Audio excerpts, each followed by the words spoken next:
Teman-teman, kalian pasti sudah tahu siapa sih yang mengajar di sekolah?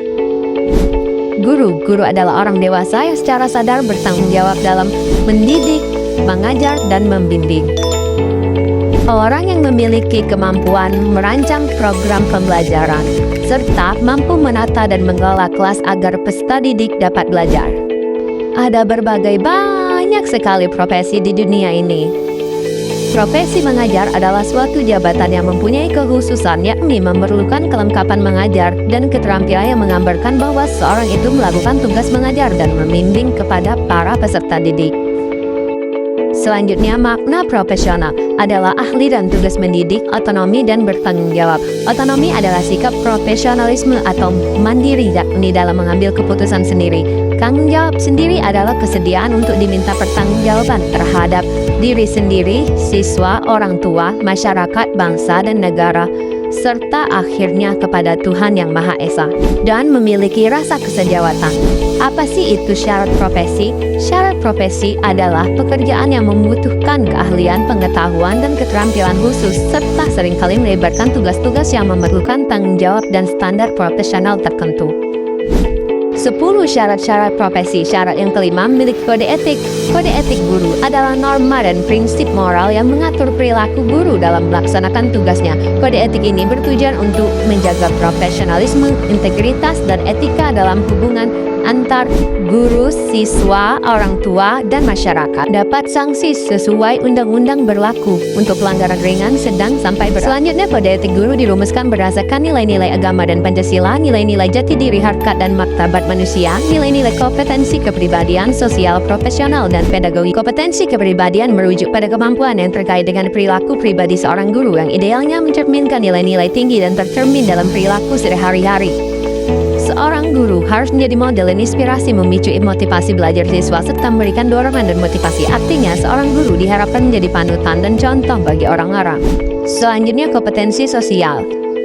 Menurut Pulau Hulawa 2013, kompetensi sosial merujuk pada kemampuan seorang guru sebagai anggota masyarakat untuk berinteraksi dan berkomunikasi secara efektif dengan siswa, rekan-rekan guru, staf pendidikan, orang tua atau wali siswa, dan komunitas sekitar. Adapun karakteristiknya, yang pertama adaptasi terhadap lingkungan, yang kedua empati dan berkomunikasi dengan sopan, yang ketiga bergaul secara efektif, yang keempat memiliki pengetahuan tentang hubungan antar manusia, yang kelima menguasai psikologi sosial, yang keenam mempunyai keterampilan bekerja sama dengan kelompok. Kompetensi profesional pasal 28 ayat 3, kemampuan penguasaan materi pembelajaran secara luas yang memenuhi standar kompetensi yang ditetapkan di Standar Nasional Pendidikan. Adapun 4 komponen kompetensi profesional menurut Cooper. Selanjutnya, kompetensi pedagogik adalah kemampuan dalam mengelola pembelajaran siswa yang mencakup pemahaman, perencanaan, dan pelaksanaan pembelajaran, evaluasi hasil belajar, dan pengembangan siswa potensi yang mereka miliki. Adapun beberapa aspek-aspek pedagogik, setiap orang yang berkeinginan untuk terjun ke dalam profesi pendidikan harus mempersiapkan diri dengan 4 kompetensi. Syarat yang keenam adalah organisasi profesi guru adalah sebuah wadah perkumpulan orang-orang yang memiliki suatu keahlian dan keterampilan mendidik yang melalui proses pendidikan yang relatif lama yang dilakukan di suatu lembaga yang bisa dipertanggungjawabkan. Organisasi bervariasi.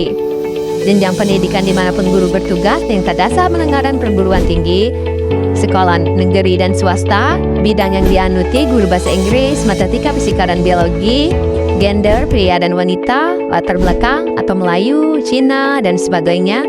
Organisasinya adalah PGRI, Persatuan Guru Republik Indonesia. Ada juga MGMP, Musyawarah Guru Mata Pelajaran, adalah suatu wadah perkumpulan bagi guru mata pelajaran yang berada di kota atau kabupaten untuk saling berkomunikasi dan belajar bertukar pikiran. Ada juga KKG, Kelompok Kerja Guru, adalah forum komunikasi kerja guru, dari guru, oleh guru, dan untuk guru. Selanjutnya, tugas guru dalam proses pembelajaran adalah mendidik, mengajar, dan melatih, mengevaluasi, terus memperbaiki, serta peranan guru dalam proses pelaksanaan pembelajaran sebagai pendidik, pengajar, pembimbing, pemimpin, sebagai pengelola pembelajaran, model perteladan, administrator, penasehat, inovator, dan pendorong kreativitas. Selanjutnya, tugas dan peran guru dalam manajemen kelas. Manajemen pengelolaan kelas merupakan salah satu aspek penting dan utama dalam proses pendidikan yang berfungsi untuk menciptakan suasana belajar yang tertib dan nyaman, mendukung pencapaian tujuan pembelajaran. dan perannya adalah pemimpin kelas, perencana dan pengelola, fasilitator dan motivator, pengendali disiplin dan konflik, evaluator dan reflektor. Ada juga tugas guru dalam manajemen kelas adalah menjaga lingkungan tetap bersih, mengatur tata letak kelas, mengatur kedisiplinan siswa selama proses pembelajaran, dan mengatur hubungan antara komunikasi yang baik guru dan siswa. Lanjut, peran evaluasi dalam pembelajaran ada pengembangan dan akreditasi. Guru berperan sebagai evaluator itu sangat penting dan untuk mengetahui sejauh mana tujuan pembelajaran tercapai. BK atau bimbingan konseling adalah peran guru membantu siswa yang mempunyai masalah dalam proses pembelajaran di sekolah, seperti halnya pembulian di dalam sekolah atau di dalam kelas. Hubungan apa sih antara evaluasi pembelajaran dan bimbingan konseling? Evaluasi membantu memahami kebutuhan akademik siswa, sedangkan bimbingan konseling membantu mengatasi masalah pribadi atau emosional. Problem profesi guru di Indonesia mulai dari kualitas tenaga pendidik yang belum mencapai target hingga permasalahan kesejahteraan guru. Boleh dikatakan tingkat kualitas dan kompetensi guru menjadi kendala utamanya, hingga rendahnya tingkat profesionalisme guru itu sendiri.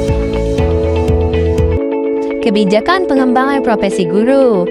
Undang-Undang Nomor 14 Tahun 2005 Pasal 8 mengatakan bahwa guru wajib memiliki kualifikasi akademik, kompetensi, sertifikat pendidik, sehat jasmani dan rohani, serta mampu mewujudkan tujuan pendidikan. Sesuai Undang-Undang Guru dan Dosen juga mengatur aspek lain yang penting bagi peningkatan kualitas dan kesejahteraan guru. Kita akan membahas profesionalisme guru dalam perspektif Islam. Pendidik atau guru akan berhasil bila menjalankan tugas dengan baik, memiliki pemikiran kreatif dan terpadu, serta mempunyai kompetensi profesionalisme yang religius. Menurut Sulani, tujuan pendidikan tercapai memiliki syarat-syarat, syarat syahsiah, syarat ilmiah, syarat idafiyah. Profesionalisme guru mencakup yang pertama bertakwa, yang kedua berilmu pengetahuan yang luas, yang ketiga berlaku adil, yang keempat berwibawa, yang kelima ikhlas, yang keenam mempunyai tujuan yang rabani, yang ketujuh berencanakan dan melaksanakan evaluasi pembelajaran, yang kedelapan menguasai bidang yang ditekuni. Kompetensi guru di era revolusi 4.0. Revolusi industri 4.0 membawa banyak perubahan dalam dunia pendidikan. Guru dituntut untuk tidak hanya menguasai kompetensi dasar sebagai pendidik, tetapi juga mampu mengikuti perkembangan teknologi yang sangat cepat.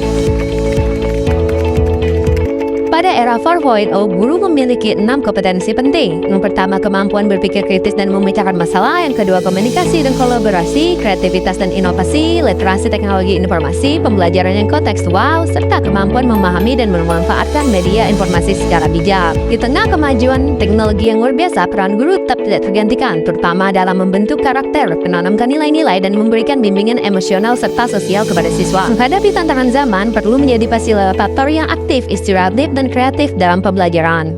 Terima kasih, Guru.